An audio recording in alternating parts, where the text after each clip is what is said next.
Hello everyone. So section 11 is now complete and it is focused entirely on trying to wrap up a majority, if not all, of the engine portion of the Star Destroyer. And as you can see, a lot of additional greebling and items are going to be added to fill in those gaps.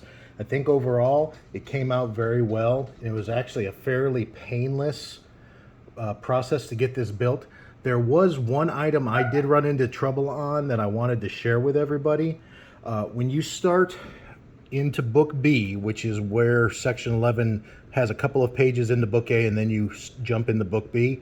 When you get to 1147, you're going to be installing this part onto a Technic pin section that then calls for you to add these inverted radar dishes directly onto there. And I think the idea is that these will fit over the little tail of that Technic pin that is sticking out.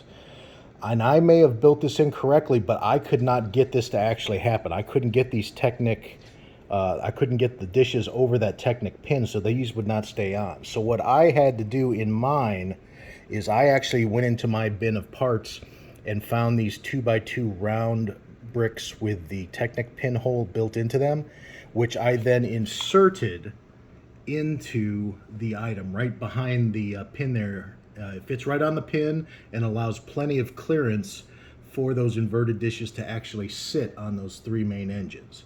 So I did that, had no issues, and in fact I kind of like the look a little better because it does stand off what is supposed to be basically those nozzles of the engine, gives you a little more clearance. I think it looks good overall.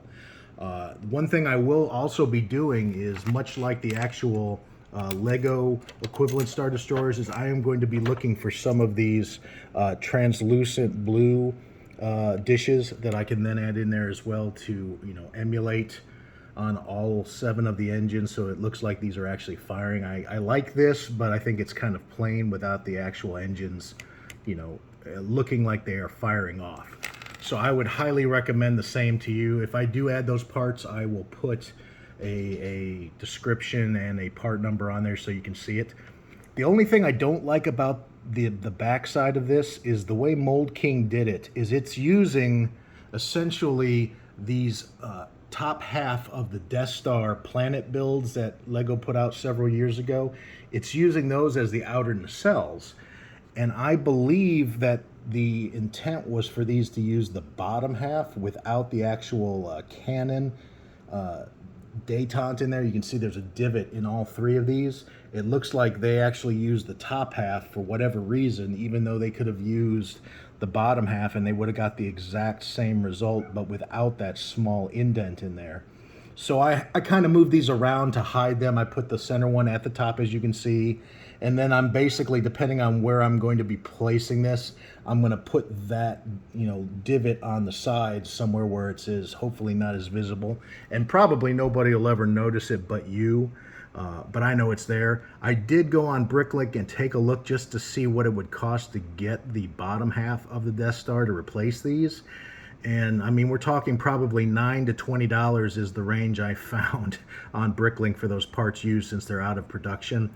And I just can't justify putting another $30 to $60 into this Star Destroyer just for 3 pieces that most likely nobody would ever notice that, or if they did, they would just assume it's part of the build anyway. So just my 2 cents on that, and just a heads up for you.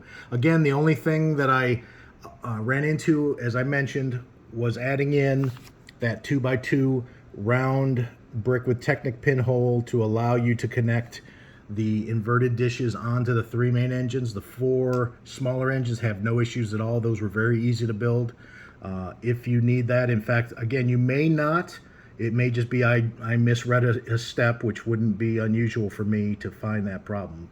Also, one other thing of note, you will be building these four side panels. They're an easy build, and they use some connectors, obviously, to connect to a previous step on the back end.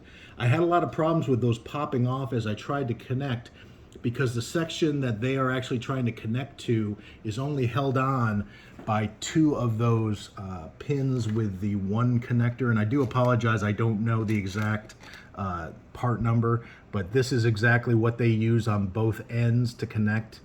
and to get that angular fit that these are going to mount onto. So those will probably pop off at least a couple times while you're trying to install them. So just bear with that frustration as you're doing it. But once you get them on and you get them angled up, it looks fine. Had no issues with them coming off once I got those on. So again, section 11 in the bag. I think overall it looks really good. I'm going to try to do those small mods like I mentioned after I get this thing built.